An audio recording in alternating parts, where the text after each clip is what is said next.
সর্বশেষ যে লোকটা জান্নাতে যাবে তাকে আল্লাহ তাআলা জাহান্নামের আগুনে পোড়াতে পোড়াতে ছাই বানিয়ে ফেলবে। আল্লাহ বলবেন, জিব্রাইল যাও একটু দেখো, একটা মাত্র সেজদা দিয়েছে আমাকে, এরকম কাউরে পাওয়া যায় কিনা। বাটি চালান দিয়ে দেখো পাওয়া যায় কিনা। খুঁজে খুঁজে কাউরে পাবে না। আল্লাহ বললেন, আবার দেখো, খুঁজে খুঁজে একজনকে পাবে, সামান্য ইমানের ছিটে ফোঁটা তার অন্তরে ছিল। আল্লাহ বলবেন, যেহেতু ছিটে ফোঁটা আছে, অনেক মায়ের খাইছে, ওকে বের করে জাহান্নাম থেকে বের করে একটা নির্ধারিত দূরত্বে রেখে দাও। রেখে দেয়া হবে, কিন্তু জাহান্নামের আগুনের লেলিহান শিখাতে তার গা ঝলসে যাবে।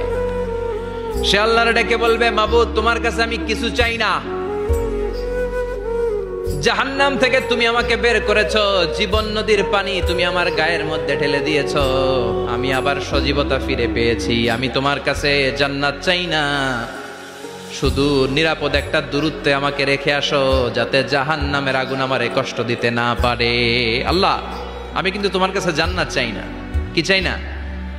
জান্নাত চাই না, কিন্তু জাহান্নামের আগুন আমারে কষ্ট দিচ্ছে, এতটা দূরত্বে রাখো যাতে জাহান্নামের আগুন আমার গায়ে না লাগে। আল্লাহ বললেন, ওকে রাখবো, কিন্তু আমার সাথে একটা কন্ট্রাক্টে যেতে হবে, যে এটা তোমাকে দিলে তুমি আর নতুন করে কিছু চাবা না। সে বলবে, আমি রাজি। কন্ট্রাক্ট হয়ে যাবে। আল্লাহ জিব্রাইলকে বলবেন, যাও এমন দূরত্বে রাখো যাতে জাহান্নামের আগুন ওরে কষ্ট না দেয়। রেখে আসা হবে। অনেক দিন সে ওখানে আনন্দে থাকবে, আল্লাহ শুকরিয়া করবে। সে মনে মনে বলবে, বেঁচে গিয়েছি, আমি বেঁচে গিয়েছি, জীবনে আর কিছু চাই না, জাহান্নাম থেকে আমি বেঁচে গিয়েছি। অনেকদিন থাকার পরে মনে মনে ভাববে, বাইসা তো গেছি, কিন্তু নতুন করে একটু ট্রাই করে দেখি, জাহান্নামের সৌন্দর্যের দৃশ্য একটু চোখ দিয়ে অবলোকন করা যায় কিনা। সে আল্লাহরে ডেকে বলবে, আল্লাহ ইনদি সুআল, আমার একটা ফরিয়াদ আছে। কি ফরিয়াদ? আল্লাহ আগেই বলে রাখি, আমি কিন্তু জান্নাতে যেতে চাই না। আল্লাহ বলবেন, কি চাও? সে বলবে, আল্লাহ তোমার জান্নাতটা তুমি কত সুন্দর করে বানিয়েছো, আমি একটা নজর শুধু দেখতে চাই।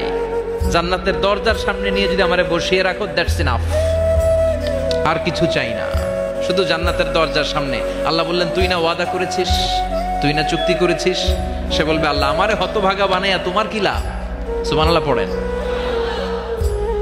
আমারে তুমি হতভাগা বানিও না। আল্লাহ বলে, ঠিক আছে, আবার সিগনেচার কর যে জান্নাতের দরজার সামনে বসিয়ে দিলে আর কিছু চাবি না। সে সিগনেচার করে বলে, আমি চাবো না। আল্লাহ বললেন, জিব্রাইল বেচারারে ধরে জান্নাতের গেটের সামনে বসায় দে। এবার জান্নাতের গেটের সামনে বসে বসে জান্নাতের সৌন্দর্য দেখা শুরু করবে। সুবহানাল্লাহ। এমন সৌন্দর্য যেটা চোখ দিয়ে কেউ দেখে নাই, কান দিয়ে শোনে নাই। ওই সৌন্দর্য চোখে দেখে, কান দিয়ে আওয়াজ শুনে মাগার ভোগ করতে পারে না। অন্তরে জ্বালা আছে না নাই? এয়ার কন্ডিশনের রুমে ঢুকতে না পারলেও, এয়ার কন্ডিশনের রুমের দরজার বাইরে দাঁড়ালো, এয়ার কন্ডিশনের রুমের একটা ঠান্ডা বাতাস গায়ে লাগে না? কথা বলেন তো। ও যখন জান্নাতের দরজার সামনে দাঁড়াবে, ওর গায়েও এরকম জান্নাতের ঠান্ডা বাতাসের হিমেল ছোঁয়া গাটাকে শীতল করে দিবে। ওই শীতল হয়ে যাওয়ার পরে আর তো সহ্য হবে না, আবার আল্লাহরে ডাকবে। মনে মনে ভাববে, আর একটু ট্রাই করি না, দোষ কি, আস্তে আস্তে অনেক দূর তো আগাইছি। সুবহানাল্লাহ কইবেন না?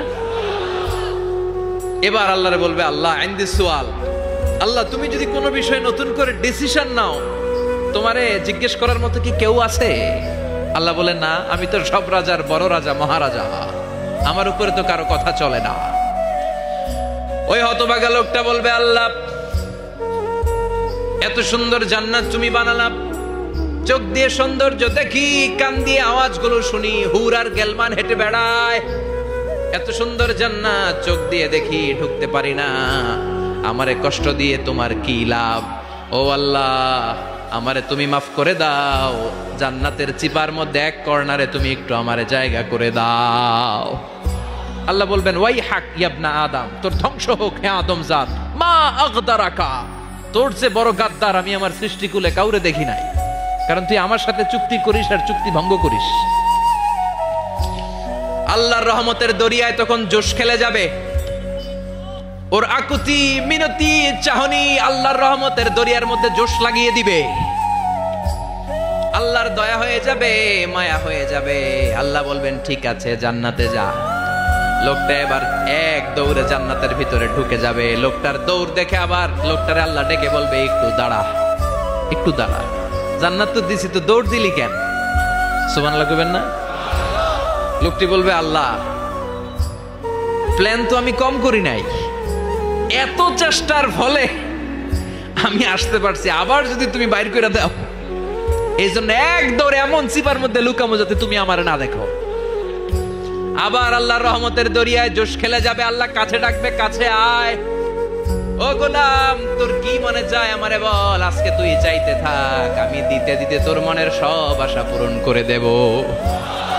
লোকটা খুশি হয়ে বলবে, আল্লাহ আমারে এটা দাও, বাড়ি দাও, গাড়ি দাও, নারী দাও, এটা দাও, ওটা দাও, একের পর এক চাইতে থাকবে, আল্লাহ সব তারে দিতে থাকবে। চাইতে চাইতে লোকটার সব চাওয়া যখন শেষ, সে বলবে, আল্লাহ আর আমার চাওয়ার কিছু নাই। আল্লাহ বলেন, নো, এত তাড়াতাড়ি যে তুমি খেলা শেষ করতে পারবা না মনু, আমার সাথে তোমার এই খেলা আরো লম্বা সময় চলতে হবে, তোমার অনেক কিছু চাইতে হবে। তুই আজকে চাইতে চাইতে তোর সব চাও আমার কাছে বলবি, আর আমি দিতে দিতে তোর জীবন ধন্য করে দেব।